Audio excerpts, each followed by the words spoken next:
I think a spot on our bingo card that no one was expecting is all of these illegals who, we talk about the rapes and the murders and the Lake and Rileys of the world and all of these ways that illegal immigration is affecting the country negatively. But one of the ones that I don't think anyone thought about that is now a big problem are these illegals getting commercial driver's licenses and operating, 18-wheelers, which is kind of a problem. It's kind of having deadly consequences. You see there's this crash right here that 3 people were killed in it. Police say that the driver was intoxicated, which is not a great idea when you drive a giant truck. And this is the driver, Jashanpreet, Star Wars name, an illegal from India. He came into California in 2022, released under Joe Biden. Obviously, you had another person from India who was driving a semi-trailer in Florida. You see him just pull a Yui on the highway, car smashed into it. 3 Americans died. But wait, there's more. There's more. How could we forget about the illegal immigrant trucker charged with killing newlyweds in Oregon? This was Rajinder Kumar. Gosh, it's so weird. I'm noticing a weird trend on these names. Anywho, released into the country by Biden as well. So the question is, who the hell is issuing these CDLs and how are these people obtaining them so easily? My next guest, Frontline's TPUSA reporter Savannah Hernandez, actually made a documentary to find that very thing out. I tell everyone that I talk to that the Google reviews on CDL schools are a gold mine of intel. You can type in your state or city, find the CDL schools, and then just look at the Google reviews because those students will leave reviews and they will put in there how long they went to the school. سلامونه درنه هوادوالو زه د ټکساس هیوسټن څخه راغلی یم جګان ایالت څخه راغلی نیوټا ایالت کینګ سیډیل ته سکول ته 2 هفتې کېږي دلته مې درس شروع کړو. We ended up finding CDL schools located in places such as Ohio and Michigan that were advertising CDL programs in 6 different languages, including Arabic, Somali, and Hindi. We found reviews of students written in broken English or sometimes in a completely different language, stating that they were able to get their CDL in just 10 days.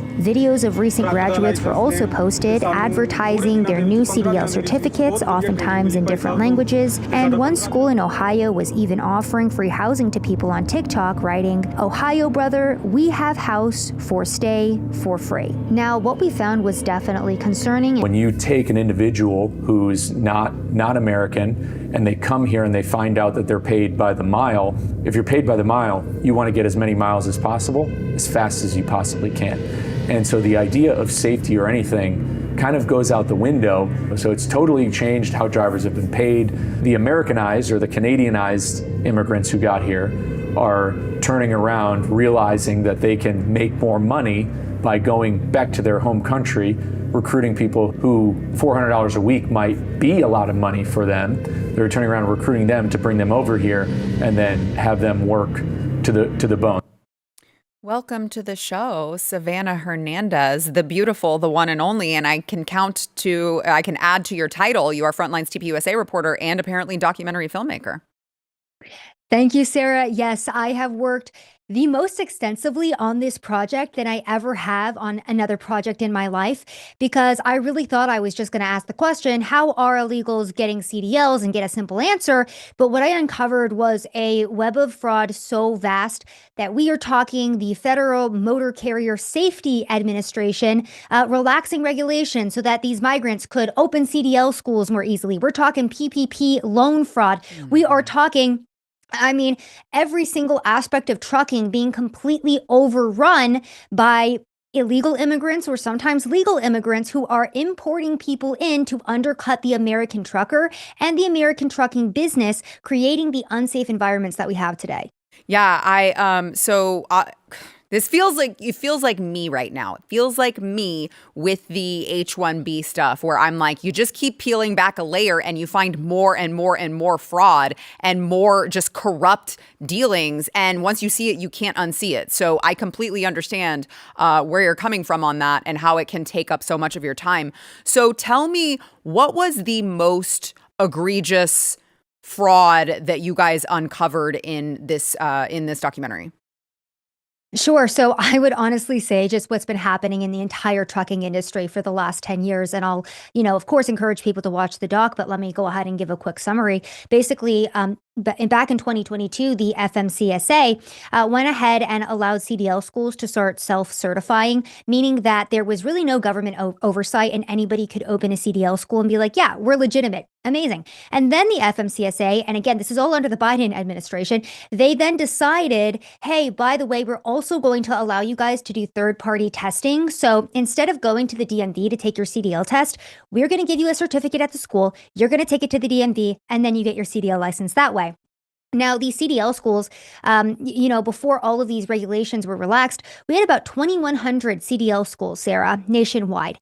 After the FMCSA, which again is tasked with federal motor carrier safety, after they relaxed that, the CDL schools jumped up to 32,000 nationwide. Wow. Okay, so that's what you're seeing on screen, where you have all of these migrant-run CDL schools, and it's crazy because these migrants have created an entire ecosystem, right? So basically, the way the migrants get over here is by being sponsored by a trucking company, which, by the way, is also migrant owned. They get sponsored by a migrant trucking company. They go to a migrant CDL school. They work for said trucking company. And then, we were even finding fraud in which, like, the people who work for the trucking insurance companies are also migrants. And so it's like everything is connected. Oh my gosh. It was absolutely insane to see all of this. And this was just one aspect of it, right? You also have the issues with DOT numbers, which anybody can very easily get. And what these migrants do is once they bring people over here, they have them apply for a DOT number. Now, that DOT number is supposed to be registered to one trucking company. And let's say your trucking company gets into a crash, right? You're tied to that number and all of your other trucks are tied to that number. Well, these migrants have registered sometimes to hundreds of DOT numbers, and then they just switch out the number. And the trucks are on the road the same exact day as that trucking crash has happened. And it's why we are seeing such a huge uptick in these horrific semi-crashes, specifically with illegal immigrants or migrants across the U.S. And again, this is a situation I was on with Sean Spicer earlier, and he asked us, we're kind of like grading the State of the Union, and asked us, okay, prioritize these issues that the president touched on. And one of them, of course, was the CDL for illegals. And I'm like, what? I just don't even, I couldn't even have imagined that we would be living in a world in which this was now an issue. But it is because you're giving these guys keys to a gigantic, deadly weapon, and they're killing innocent Americans. So it's like, it's just something that I just never thought in a million years would be like an issue that I wanted Congress to take up and deal with. And now it's one of the most important issues. Obviously, there are big issues everywhere, but this is a huge deal because the thought that some innocent American family can just be driving down the road, minding their own business and get mowed down by some irresponsible, illegal or migrant or whatever the hell you want to call them and not stand a chance, that is incredibly terrifying.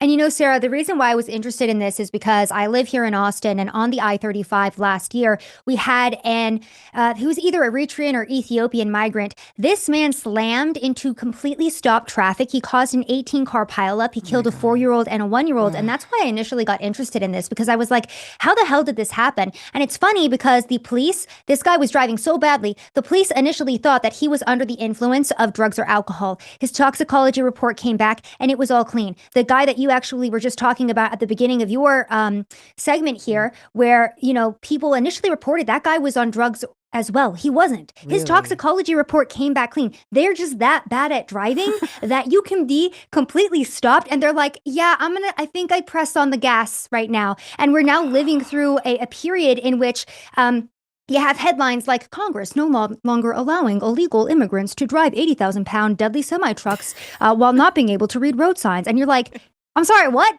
Right. Why were we allowing that in the first place?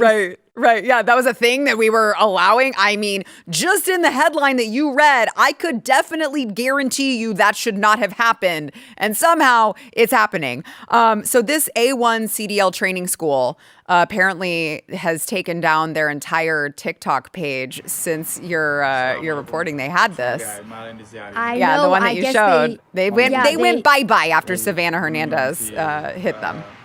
I'm really sad that they took down their TikTok page of hundreds of migrants advertising their CDL school in foreign languages. I mean, I thought we were advertising this school to Americans, but you know, another CDL school lost, and the DOT has been doing a good job of trying to shut down these schools. But again, we had 2,100. That number is now 32,000, and this is a nationwide issue. And then you also have the added aspect of California, New York, even Texas, issuing these non-domiciled CDLs to migrants who, again, shouldn't be behind the wheel. And I say migrant, not just illegal, because we have to keep in mind, too, that there have been a lot of loopholes to bring these people over here legally. And so we really need to highlight that and not just focus in on the illegal immigrant issue, because this is a migrant issue, unqualified migrants, oftentimes, too, being exploited and brought in by other migrants to be exploited.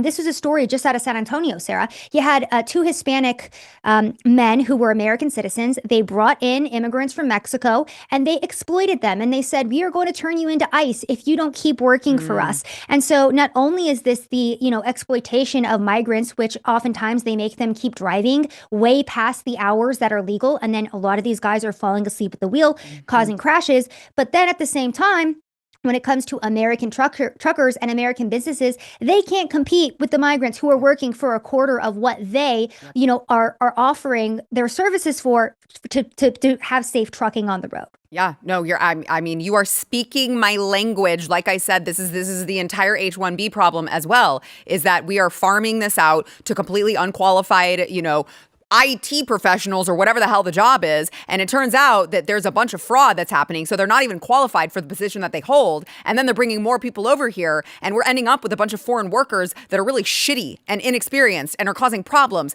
When you translate what I'm talking about with the H-1B over to an 18-wheeler, it becomes a much more deadly situation that we need to get a tamper on now. So tell everyone where they can find it. Go on, Sav says on my X account, go follow or go find it there on the Frontlines TPUSA page as well. And Sarah, you know that meme where it's like the Lion King and it's Simba and it's like everything the light touches is us. That's America, except everything the light touches is fraud. Yes. Everything is fraud. Yep. Yeah, no, you're right. I yearn for the day that we can uncover all of this fraud. I mean, we would be talking about millions upon millions of people who are removed from our country if we really were serious, if this government was really serious about rooting out fraud and getting to the core of the problem. I think Americans would be incredibly surprised at just how bad it's gotten. I appreciate your great work, Sav. It's going to take all of us exposing all of the issues with the legal immigration system now that President Trump has closed down the border. So I appreciate all of your great work. Everyone, go check out the documentary. It's incredible. Savannah's incredible and beautiful and talented and all the things. I love you, girl. Keep on keeping on. Thanks, Sarah. You're my ultimate hype man. I love coming on this show. All right. Love you. Talk soon.